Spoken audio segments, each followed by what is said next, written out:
अच्युतं केशवं कृष्णदामोदरं रामनारायणं जानकीवल्लभम।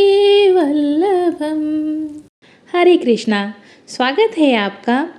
आज की इस वीडियो में हम जानेंगे कि एकादशी व्रत की संपूर्ण विधि, एकादशी के नियम और उद्यापन का तरीका क्या है और किन किन सामग्री की आवश्यकता होगी।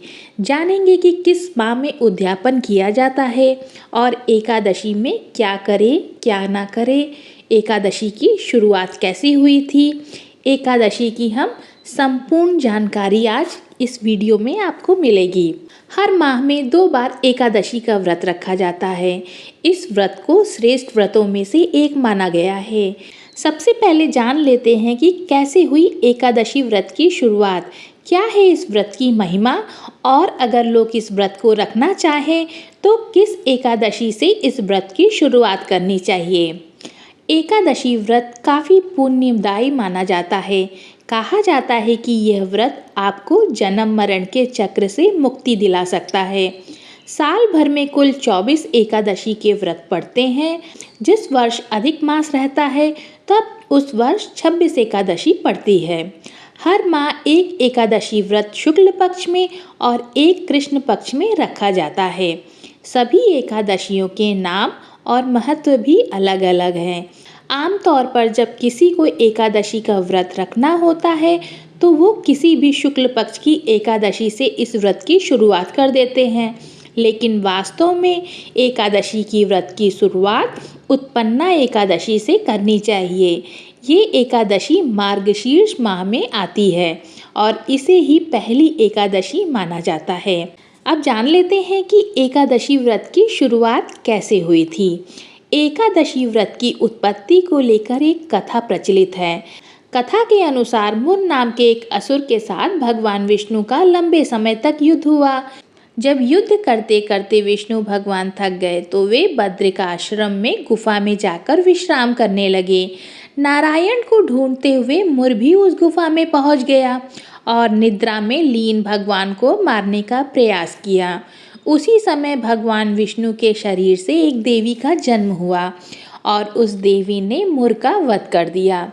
इससे प्रसन्न होकर भगवान विष्णु ने कहा कि आज मार्गशीर्ष माह की एकादशी के दिन तुम्हारा जन्म हुआ है, इसलिए आज से तुम एकादशी के नाम से ही जानी जाओगी। ये तिथि तुम्हें समर्पित होगी और इस दिन जो भी विधिवत व्रत रखकर मेरा पूजन करेगा वो सभी तरह के पापों से मुक्त हो जाएगा। उसे मृत्यु के बाद भी सद्गति प्राप्त होगी।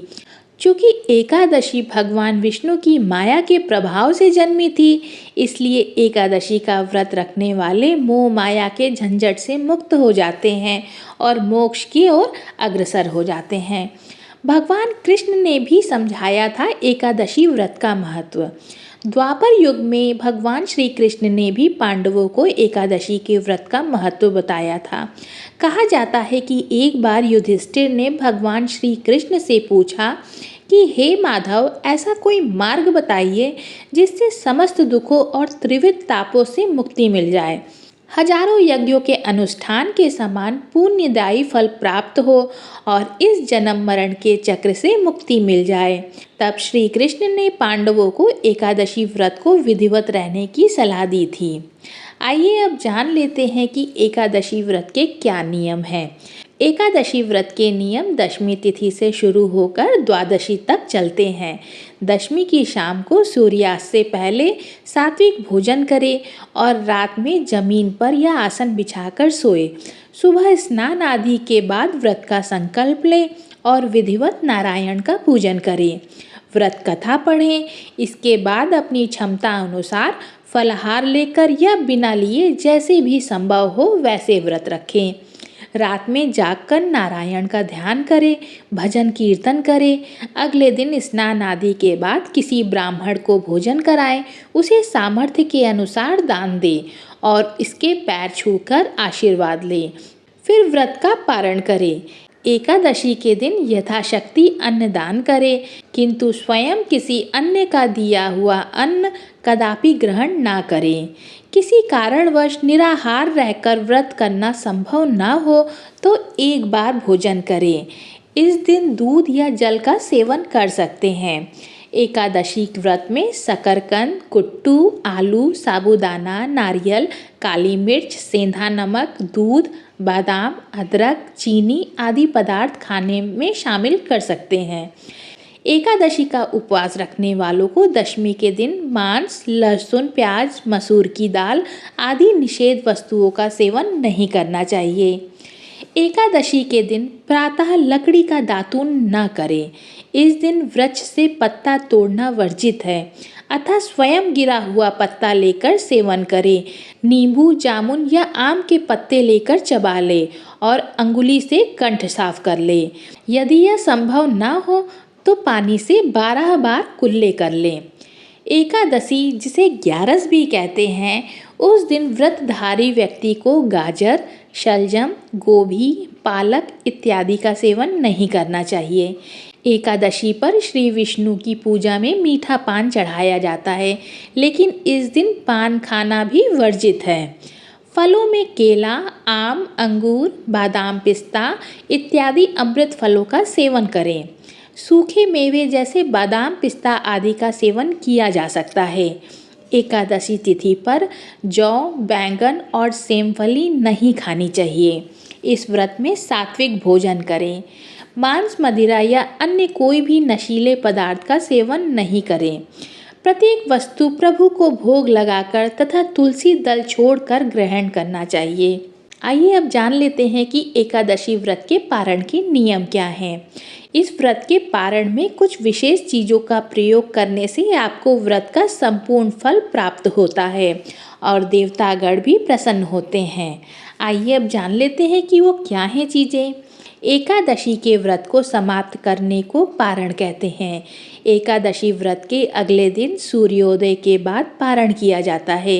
एकादशी व्रत का पारण द्वादशी तिथि समाप्त होने से पहले करना अति आवश्यक है। यदि द्वादशी तिथि सूर्योदय से पहले समाप्त हो गई हो तो एकादशी का व्रत का पारण सूर्योदय के बाद ही होता है। द्वादशी तिथि के भीतर पारण न करना पाप करने के समान होता है। एकादशी व्रत का पारण हरिवासर के दौरान भी नहीं करना चाहिए। जो श्रद्धालु व्रत कर रहे हैं उन्हें व्रत तोड़ने से पहले हरिवासर समाप्त होने की प्रतीक्षा करनी चाहिए। हरिवासर द्वादशी तिथि की पहली 1/4 अवधि है। व्रत तोड़ने के लिए सबसे उपयुक्त समय प्रातः काल होता है। व्रत करने वाले श्रद्धालुओं को मध्याह्न के दौरान व्रत तोड़ने से बचना चाहिए। कुछ कारणों की वजह से अगर कोई प्रातःकाल पारण करने में सक्षम नहीं है तो उसे मध्याह्न के बाद पारण करना चाहिए। कभी कभी एकादशी व्रत लगातार 2 दिनों के लिए हो जाता है। जब एकादशी व्रत 2 दिन के लिए होता है तब स्मार्त परिवारजनों को पहले दिन का एकादशी का व्रत करना चाहिए। दूसरे दिन वाली एकादशी को दूजी एकादशी कहते हैं। सन्यासियों, विधवाओं और मोक्ष प्राप्ति के इच्छुक श्रद्धालुओं को दूजी एकादशी के दिन व्रत करना चाहिए। जब जब एकादशी व्रत 2 दिन होता है तब तब दूजी एकादशी और वैष्णव एकादशी एक ही दिन होती है। भगवान विष्णु का प्यार और स्नेह के इच्छुक परम भक्तों को दोनों दिन एकादशी व्रत करने की सलाह दी जाती है। भगवान विष्णु को तुलसी बेहद प्रिय है और उनकी पूजा में यदि तुलसी ना हो तो वह पूजा या भोग वह ग्रहण नहीं करते हैं। इसलिए भगवान विष्णु के किसी भी व्रत में तुलसी का प्रयोग जरूर करें और एकादशी व्रत के पारण के लिए भी आप तुलसी पत्र को अपने मुख में डाल सकते हैं।